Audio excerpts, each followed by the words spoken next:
đây là giờ tới chờ khắp ta tới chờ khắp ta thì ơi tới chờ chỗ hạ bây giờ là gia lúc nhỏ là một trò một vô thế là chống tiêu tới chờ nó kì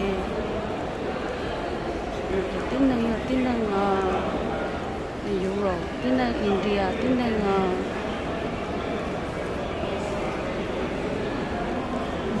India xưa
bây giờ trâu sống mong bây giờ thùng phải ở mong Itamor phải ở một cái chỗ Itamor bây giờ giờ tới chờ cái ta nó do trong mong sân gió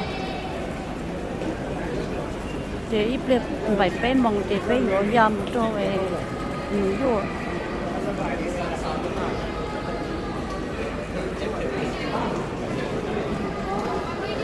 bây giờ yam thì tôi nói rồi thì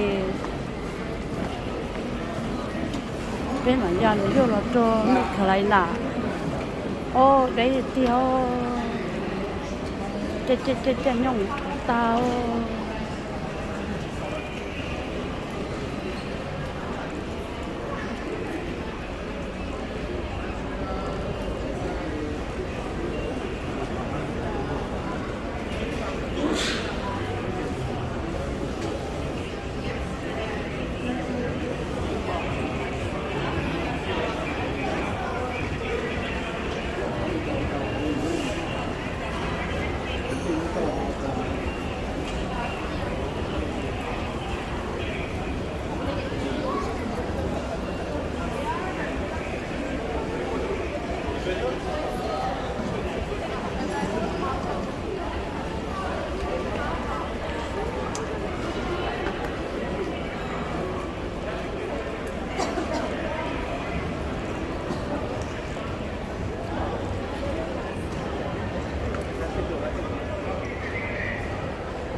hả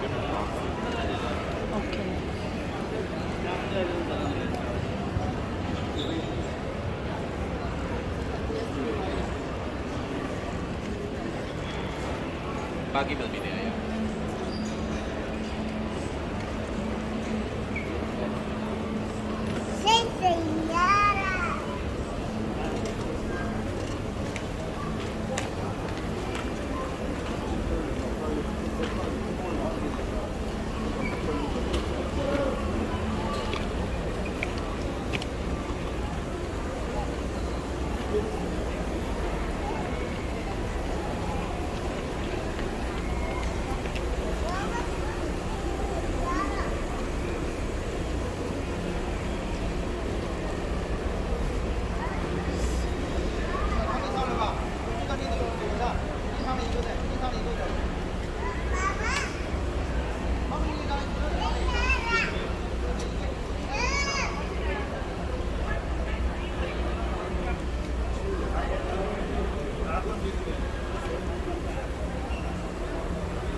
그러니까 새로운 자리.